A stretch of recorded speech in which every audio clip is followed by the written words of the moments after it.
Bonjour à tous, bienvenue sur RTI 1, bienvenue sur la chaîne qui rassemble, bienvenue dans le 13h. En vue d'assurer à la Côte d'Ivoire l'autosuffisance en produits sanguins, une campagne de dons de sang dans les ministères et institutions de l'État se tiendra désormais tous les 3 mois. C'est l'une des décisions prises hier au Conseil des ministres qui s'est tenu au Palais de la Présidence de la République. Vous entendrez le porte-parole du gouvernement en début de journal. Lors d'une visite du plan d'eau lagunaire abidjanais initié hier, le Premier ministre indiquait que le cours d'eau est une richesse à multiples facettes avec un intérêt environnemental, touristique, sportif ou encore économique que renferme la lagune à Abidjan. Il a aussi insisté sur la nécessité pour le gouvernement de préserver ce plan d'eau en proie à la pollution. Ce jeudi, c'est l'Ascension. Les chrétiens célèbrent la montée au ciel de Jésus 40 jours après sa résurrection. Notre reporter Serge Pacom Didi a fait le tour de quelques paroisses d'Abidjan pour suivre cette célébration. On en parlera dans une dizaine de minutes. On démarre tout de suite cette édition au Palais de la Présidence de la République où s'est tenu hier un conseil des ministres présidé par le chef de l'État. Au cours de la réunion, d'importantes décisions ont été prises, notamment une campagne de dons de sang dans les ministères et institutions tous les trimestres et un projet de douane intelligente. Viviane Haïma était à la conférence de presse du porte-parole du gouvernement. Le Conseil des ministres, réuni ce mercredi 8 mai, sous la présidence du chef de l'État, le président Alassane Ouattara, vient de ratifier un accord de prêt pour le financement d'un projet de pointe qui va permettre d'améliorer substantiellement les capacités de contrôle des douanes ivoiriennes. La ratification de l'accord de prêt d'un montant de 649 881 757 yuan renminbi, soit environ 55 milliards donc, de francs CFA, conclu le 10 avril 2024 entre la Banque Export-Import de Chine, Exim Bank of China, et la République de Côte d'Ivoire en vue du financement du projet de douane intelligente en Côte d'Ivoire. Ce projet a pour objectif de moderniser davantage les services des douanes avec l'acquisition et l'utilisation de technologies avancées en vue de renforcer la sécurité des transits et d'assurer la fiabilité des opérations commerciales. Ces solutions numériques qui intègrent la connaissance automatique des documents et la traçabilité des marchandises devraient permettre d'améliorer les capacités de contrôle, de simplifier les échanges commerciaux et de fluidifier le transit. Le projet couvre 15 villes, à savoir Abidjan, San Pedro, Aboasso, Abengourou, Yamoussoukro, Daloa, Boaké, Korogo, Ferkessé-Dougou, Ouangolo-Dougou, Noé, Niablé, Takikro, Laléraba et Pogo. Transport routier, 2 postes de péage vont entrer en exploitation ce vendredi 10 mai. Les travaux de réhabilitation de l'axe routier reliant Yamoussoukro, Boaflé et Daloa ont débuté en 2017 et la route a été achevée et livrée à la circulation en 2023. Afin de préserver cet important patrimoine routier, supportant une grande partie des échanges routiers intérieurs, son entretien régulier et son maintien en bon état de carrossage ont été concédés au Fonds d'entretien routier Le Fer. À cet effet, 2 postes de péage ont été construits, dont un à Bozi, sur la section Yamoussoukro-Boaflé, et l'autre à Gonaté, sur la section Boaflé-Daloa. Ces 2 postes à péage entrent en exploitation ce vendredi 10 mai 2024, suivant la grille tarifaire ci-après appliquée par classe de véhicule et par passage à chaque poste de péage. Classe 1, les véhicules légers, 500 francs par poste de péage. Classe 2, les véhicules intermédiaires, 1 500 francs par poste de péage. Classe 3, les poids lourds, autocars et autres véhicules à 2 essieux, 2 500 francs par poste de péage. Classe 4, les poids lourds, autocars et autres véhicules à 3 essieux et plus, 3 500 francs.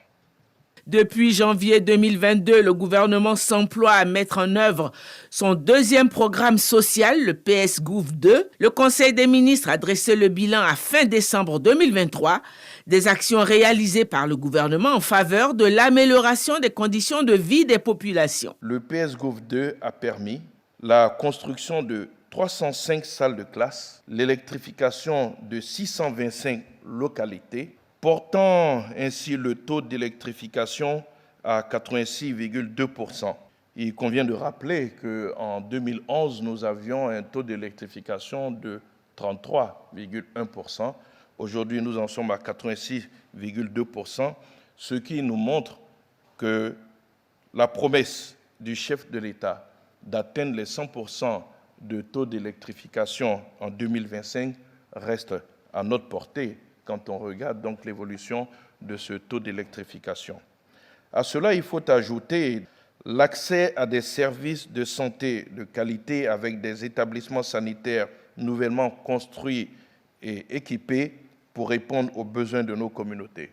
En outre, environ 200 000 jeunes ont bénéficié de l'insertion professionnelle, leur offrant ainsi la possibilité de contribuer pleinement au développement du pays. Une note des plus élogieuses, la Côte d'Ivoire fait désormais partie des 10 premières économies en Afrique. Le Conseil a entendu une communication du ministre des Finances et du Budget relative à la performance de l'économie de notre pays. Il ressort de cette communication que la Côte d'Ivoire fait désormais partie des 10 premières économies africaines en se classant à la 9e place devant la Tanzanie. La Côte d'Ivoire est ainsi le 3e pays d'Afrique francophone, derrière l'Algérie et le Maroc, et le 2e pays d'Afrique de l'Ouest, derrière le Nigeria. Le prochain Conseil des ministres se tiendra le 22 mai prochain. D'Azito à la baie de Cocody, en passant par Vridi, par le canal d'Anomambo et par l'INGS Marcory, le Premier ministre a effectué une visite du plan d'eau lagunaire abidjanais, un plan d'eau qui souffre de pollution. Robert Mambé-Begré, accompagné des ministres de l'Environnement et de l'Assainissement et Salubrité, avait souhaité s'enquérir de l'état de cette pollution due à des facteurs tant naturels qu'à l'action de l'homme. Herman Guivet faisait partie du voyage. Plan d'eau lagunaire abidjanais, vue magnifique pour tout visiteur qui s'y hasarde. Seul bémol, l'action nocive de l'homme contraste avec ce paysage idyllique du fait de la pollution de ce plan d'eau lagunaire. De mauvaises odeurs parviennent jusque dans les ménages et portent ainsi atteinte à la beauté de ce paysage. Les risques de maladie sont tout aussi importants. Et la beauté de l'image de ces oiseaux qui volent au-dessus de ce plan d'eau lagunaire n'enlève rien à la réalité. Pour mesurer l'ampleur de la situation, le chef du gouvernement Robert Begré-Mambé, accompagné des ministres de l'Environnement, Jacques Assaoré-Conan, et de celui de la Salubrité, Bouaké Fofana, s'offre un tour d'horizon de ce plan d'eau lagunaire. Le constat n'est guère reluisant. Déchets domestiques en tout genre et pollution à grande échelle anime le quotidien du plan d'eau lagunaire abidjanais. Une offensive est d'ailleurs menée pour tenter de lutter contre l'agression olfactive provoquée par ces détritus. Ici, au canal d'Anoumabo, en vie pure, une entreprise propose son expertise pour la maîtrise des nuisances olfactives pour la baie de Cocody. Un système intelligent ventile de bonnes odeurs, comme pour masquer le véritable parfum que dégagent les lieux. Des solutions, le gouvernement se propose d'en trouver, sinon de les amplifier, afin de rendre au plan d'eau lagunaire abidjanais ses plus beaux parfums. Après notre constat, nous voyons que la lagune est agressée par plusieurs types d'ennemis. Des ennemis naturels et des ennemis issus de l'activité de l'homme. Quand la lagune reçoit des eaux usées qui ne sont pas traitées, ça absorbe l'oxygène contenu dans l'eau. Et ça nous donne les résultats que nous avons constatés il y a quelque temps où les poissons sont morts en grand nombre. Parce que là, comme le ministre de l'Environnement et celui de l'Assainissement vous l'ont dit, c'est dû à la combinaison de plusieurs facteurs. L'agression liée à notre indiscipline, malheureusement, qui conduit la lagune à être un dépotoir pour tous les déchets plastiques. Vous en avez vu plein sur la lagune. Quand on a regardé tout cela, à chaque agression, nous avons à trouver une réponse. Et c'est ce que nous allons faire avec les ministres.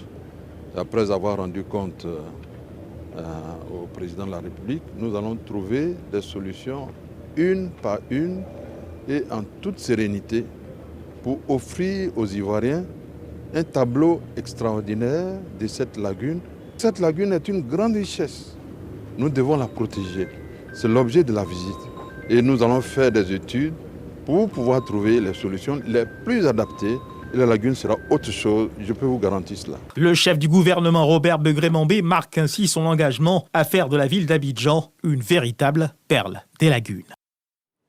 Je vous le disais en titre, ce jeudi 9 mai 2024, les chrétiens célèbrent la montée au ciel de Jésus, 40 jours après sa résurrection.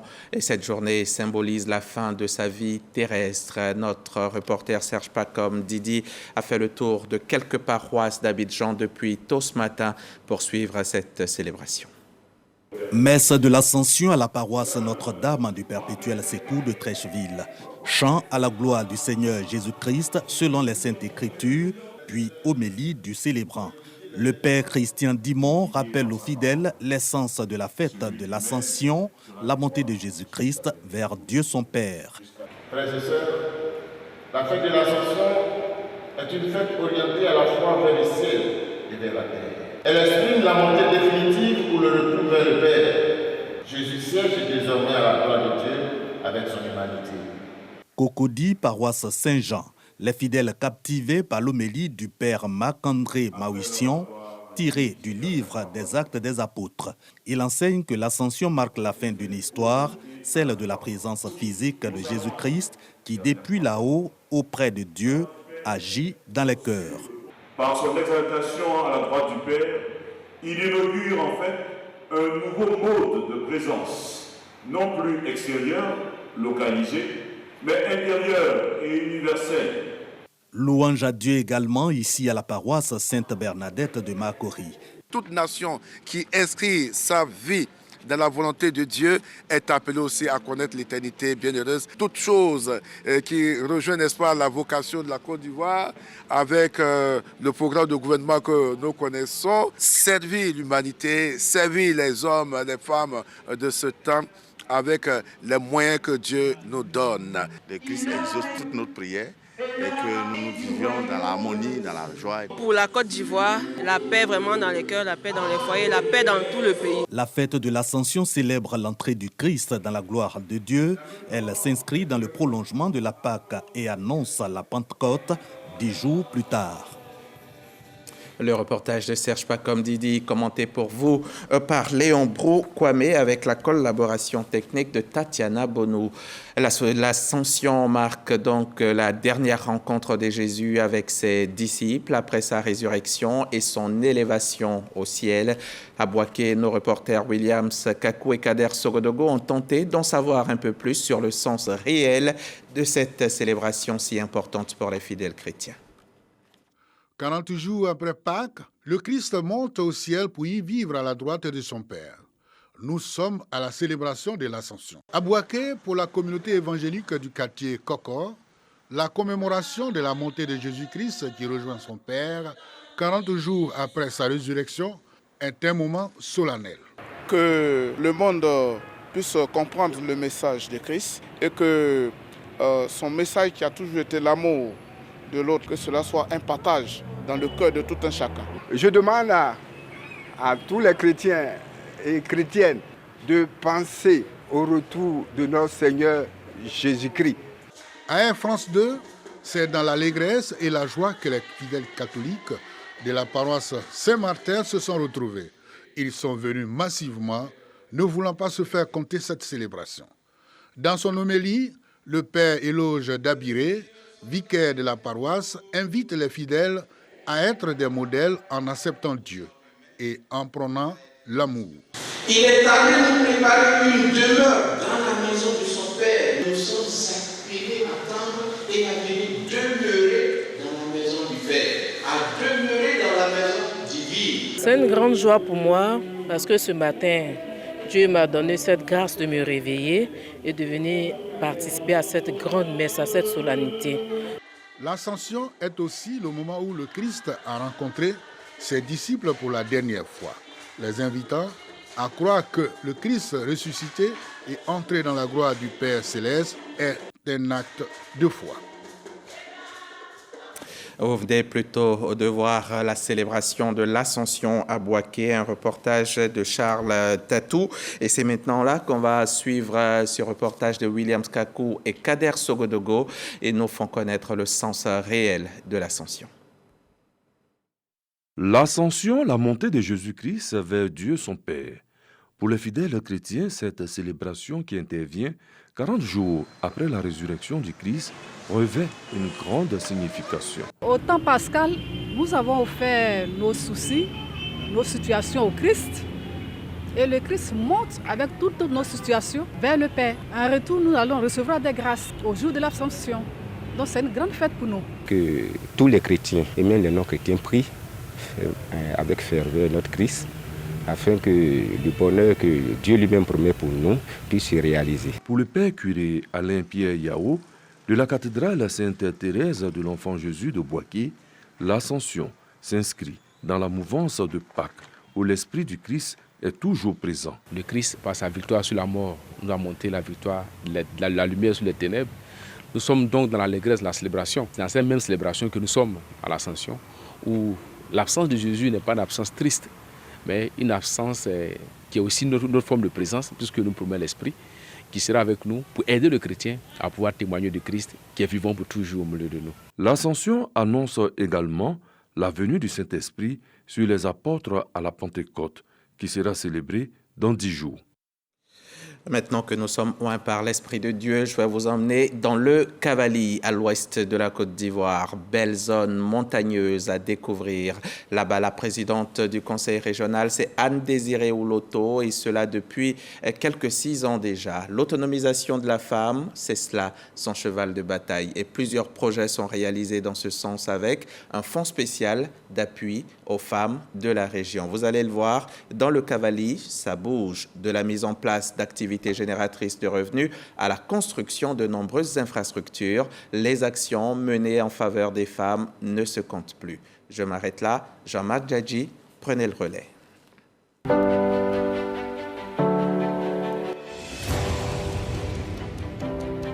Étendue sur une superficie de 11 280 km², la région du Cavally, à l'ouest de la Côte d'Ivoire, portait il y a quelques années les séquelles de la crise post-électorale de 2011. Cette région de plus de 700 000 âmes aura attendu jusqu'en 2018 pour amorcer une nouvelle page de son histoire. Ce, à la venue de la première femme présidente du conseil régional, Anne-Désirée Ouloto. Aussitôt installée, la fille de tout le pleu inscrit la jeune féminine au cœur de son plan quinquennal de développement. Rendre les femmes autonomes afin qu'elles contribuent à l'édification de la région du Cavally, Anne-Désirée Ouloto en fait son cheval de bataille. Son équipe et elle s'attaquent d'abord aux difficultés sociales de base, notamment l'accès à l'eau potable et à l'électricité. En 2018, le conseil régional entame la construction de plusieurs châteaux d'eau dans les différents départements du Cavally. Des châteaux d'eau qui viennent mettre un terme au calvaire de ces nombreuses femmes, contraintes jusque-là de se contenter des ressources du fleuve Cavally pour les besoins de leur ménage. C'est ici qu'on puisait l'eau avant. Quand on puisait cette eau avant, on avait beaucoup de difficultés. Les problèmes de santé, les diarrhées, les dysenteries, des maux de tête aussi. De l'eau pour les populations, de l'électricité aussi. Grâce à l'érection du poste électrique de Zagné qui alimente tout le Cavally, le taux d'électrification de la région a atteint 86% en 2020. C'est désormais en toute quiétude que les femmes mènent leur activité de vente de jus et d'eau fraîche pour répondre à leurs besoins et à ceux de leurs enfants. Dans la même dynamique, le conseil régional offre un marché moderne aux commerçantes. S'inspirant du modèle FAFSI, Fonds d'appui aux femmes de Côte d'Ivoire de la première dame, Dominique Ouattara, Anne-Désirée Ouloto met sur place en 2019 le PAFAS. Le projet des femmes actives et solidaires du Cavally se veut être une initiative d'assistance aux femmes en les accompagnant à travers des formations en leadership et des financements d'activités génératrices de revenus. Grâce au PAFAS, Des centaines de femmes et de coopératives ont bénéficié d'un appui afin de booster leurs activités. Les productrices de manioc de Mona et les rizicultrices de Nikla font partie des nombreux bénéficiaires. On a été vraiment financés. Madame Lamini nous a aidés pour que nous puissions aider nos maris à s'occuper de nos enfants, à scolariser nos enfants. Séduit par les actions de la présidente du conseil régional, l'UNFPA, le Fonds des Nations Unies pour la population, décide de s'engager à ses côtés. Cet engagement a vu naître des plateformes baptisées « Espaces Amis des femmes ». Ces espaces servent au renforcement des capacités des femmes sur les thématiques de cohésion sociale et d'autonomisation. Dans sa quête permanente d'autonomisation des femmes du Cavally, le conseil régional fait également de la santé du couple mère-enfant une priorité. Avec l'aide du gouvernement, plusieurs centres de santé voient le jour avec en prime la rénovation du centre hospitalier de Guiglo, un CHR au standard international avec la quasi-totalité des services, entre autres la maternité, le bloc gynéco-obstétrique et l'imagerie médicale. Au vu de toutes ces actions, les populations réitèrent leur confiance à Anne-Désirée Ouloto lors des élections régionales de septembre 2023. Elle est ainsi réélue avec près de 60% des suffrages exprimés. Dans la foulée, elle reçoit le prix d'excellence 2023 du meilleur élu local. Et pour cette année 2024, Anne-Désirée Ouloto veut passer à la vitesse supérieure dans sa politique d'autonomisation et de promotion de la jeune féminine. D'où l'initiation du premier forum régional sur l'autonomisation des femmes et des filles du Cavally. Les 9, 10 et 11 mai 2024, la région sera la capitale ivoirienne pour l'autonomisation des femmes.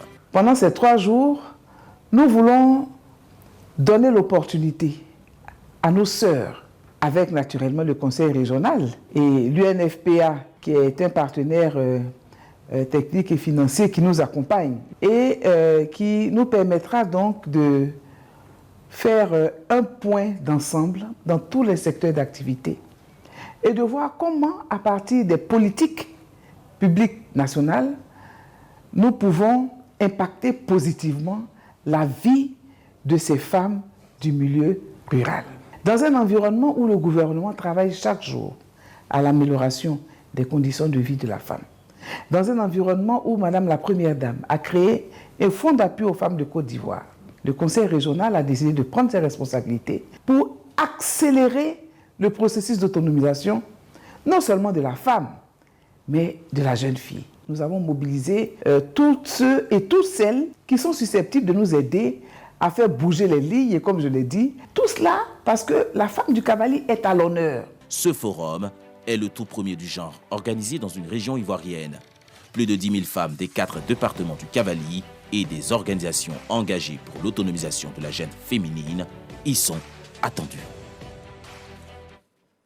Région du Cavally, le conseil régional engagé pleinement pour les femmes. Un grand reportage signé Jean-Marc Djadji, Khalil Diomandé et Delphine Blas. Saga 2, c'est la sécurité alimentaire et agriculture, une adaptation accélérée. C'est un nouveau projet mis en œuvre par la FAO pour la sécurité alimentaire qui a été lancé récemment et dont l'objectif est de contribuer à l'autosuffisance alimentaire de manière durable en Côte d'Ivoire. On en sait plus avec David Soyo. Face au défi de la souveraineté et de l'autosuffisance alimentaire, un nouveau projet voit le jour. Il s'agit de Saga 2, sécurité alimentaire et agriculture, une adaptation accélérée. Ce programme vise également à rendre les productions agricoles ivoiriennes résilientes et durables face au changement climatique. Lancé depuis le 26 avril 2024, Saga 2 est mise en œuvre par l'Organisation des Nations Unies pour l'alimentation et l'agriculture, FAO. Le projet, c'est de voir un peu par rapport au secteur agricole comment accélérer l'adaptation au changement climatique.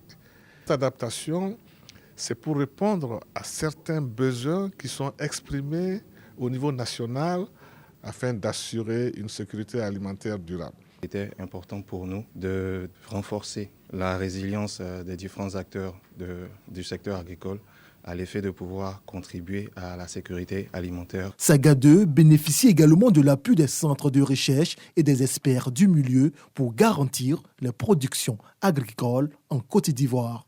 Le CNRA aura à charge de mettre à disposition toutes les technologies qui permettent d'être résilient au changement climatique. Qu'est-ce qui va se passer d'ici 30, 50, 100 ans? On est capable au niveau du Wascal d'aider donc le projet dans ce domaine-là pour faire donc des prévisions au niveau climatique de la situation. On l'a déjà fait avec le cacao et on peut aussi le faire avec les cultures vivrières. Le projet sécurité alimentaire et agriculture, une adaptation accélérée, Saga 2, s'étend de 2024 à fin 2026. Ce projet est déployé dans 3 pays, Haïti, Sénégal et Côte d'Ivoire. Il est financé par le gouvernement québécois à hauteur de 3 milliards de francs CFA. Le prix vert 2023 de l'OIPR vient d'être décerné à 3 villages. Ce sont les plus éco-citoyens à proximité du parc national de Taï.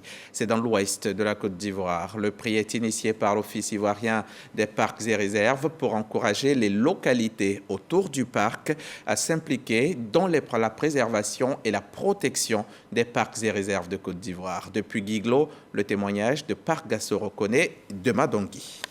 Impliquer et encourager les localités situées à la périphérie du parc national de Taï afin de garantir la préservation des aires protégées. C'est l'objectif visé par l'Office ivoirien des parcs et réserves, OIPR, qui entend récompenser les villages les plus éco-citoyens à proximité du parc. Il s'agit de récompenser les efforts fournis par les populations. Et les prix qui sont donnés doivent permettre à ces populations de réaliser des infrastructures. Ce n'est pas de l'argent espèce qu'on donne, ce n'est pas de l'argent qu'on donne aux populations pour aller se partager. Il s'agit de réaliser des infrastructures. Cette idée des responsables de l'Office ivoirien des parcs et réserves, saluée et soutenue par le préfet de Taï. Kalidja Kwaku n'a pas manqué de féliciter et d'encourager l'OIPR pour cette belle initiative. Le parc national de Taï, Dieu merci, est préservé par le travail des gestionnaires au quotidien, mais aussi par les contributions des partenaires financiers et des collectivités territoriales. Je demande à toutes les populations riveraines de se mobiliser pour participer à ce concours en montrant qu'ils sont fiers d'avoir la forêt à côté d'eux et aider à la préserver. Des villages ont montré l'exemple qu'il faut le faire et quand on le fait, on gagne. Donatien Taï Bloadé a au nom des 3 villages lauréats, Zaïpobli, Diapadji et Baboya, assuré autorités administratives et dirigeants de l'OIPR quant à leur engagement total à la préservation et à la protection des aires protégées. Mes premiers mots sont des mots de satisfaction parce que être classé lauréat premier du concours privé organisé par l'OIPR est la reconnaissance de l'effort que nous faisons chaque jour dans notre village, allant dans le sens de la protection, de la conservation des aires protégées et des parcs et réserves. Ce prix aide à développer nos infrastructures, que ce soit au niveau sanitaire, au niveau scolaire, comme au niveau social. Ça nous permet de nous prendre en charge. Les 3 villages détenteurs des prix verts 2023 sur les 38 candidatures ont bénéficié d'un don en nature d'une valeur de 10 500 000 francs CFA octroyés par la Banque mondiale et la Fondation pour les parcs et réserves de Côte d'Ivoire. Ce don va leur permettre de réaliser des projets de développement proposés par le comité de gestion local du parc national de Taï. Côte d'Ivoire, terre d'accueil. Côte d'Ivoire, pays de l'hospitalité. Ce n'est pas qu'une phrase contenue dans l'abidjanaise, c'est une réalité appréciée de tous. La communauté mauritanienne en Côte d'Ivoire, par exemple, est reconnaissante de cette hospitalité. Elle a tenu à le témoigner, cela à travers la célébration d'une amitié vieille de plus de 30 ans. Retour sur cette fête avec Serge Koléa et Godefroy Okambawa.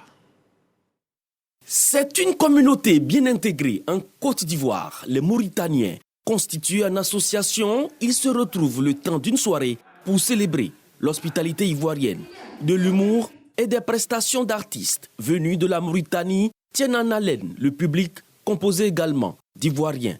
Une célébration placée sous le sceau de l'unité entre les deux peuples. On organise des manifestations culturelles pour rassembler les boutiques mauritaniennes et puis pour renforcer aussi une certaine amitié entre la Côte d'Ivoire et la Mauritanie. Parce que les deux pays, les deux peuples sont ensemble depuis l'époque du président Houphouët-Boigny. pour la Côte d'Ivoire, Mokhtar Ould-Daddah pour la Mauritanie, jusqu'à aujourd'hui avec le président Ouattara et Ould Ghazouani pour la Mauritanie. Ces retrouvailles permettent également des échanges avec des fabricants de produits de consommation. La communauté mauritanienne en Côte d'Ivoire est estimée à près de 140 000 ressortissants. 90% d'entre eux exercent le commerce. La faim s'aggrave en Afrique de l'Ouest et en Afrique centrale. C'est la conclusion de la dernière enquête menée par une dizaine d'agences de l'ONU et d'organisations non gouvernementales dans 17 pays. S'alimenter va représenter un réel défi pour plus de 50 millions de personnes durant la période de soudure. L'été prochain, menée en coordination avec les gouvernements et la CEDEAO, cette enquête inclut le Sénégal, le Burkina Faso, le Mali, le Niger, mais aussi le Cameroun et le Nigeria. Dans cette vaste zone, 52 millions de personnes auront donc du mal à se nourrir pendant la période de soudure, c'est-à-dire dans l'intervalle entre deux récoltes qui s'étend de juin à août. Cela représente 4 millions de personnes supplémentaires par rapport à la même période l'année dernière. Et voilà pour ce 13h. Merci de votre confiance. On se retrouve vendredi prochain, 17 mai. Bonne fête de l'Ascension à tous les chrétiens de Côte d'Ivoire.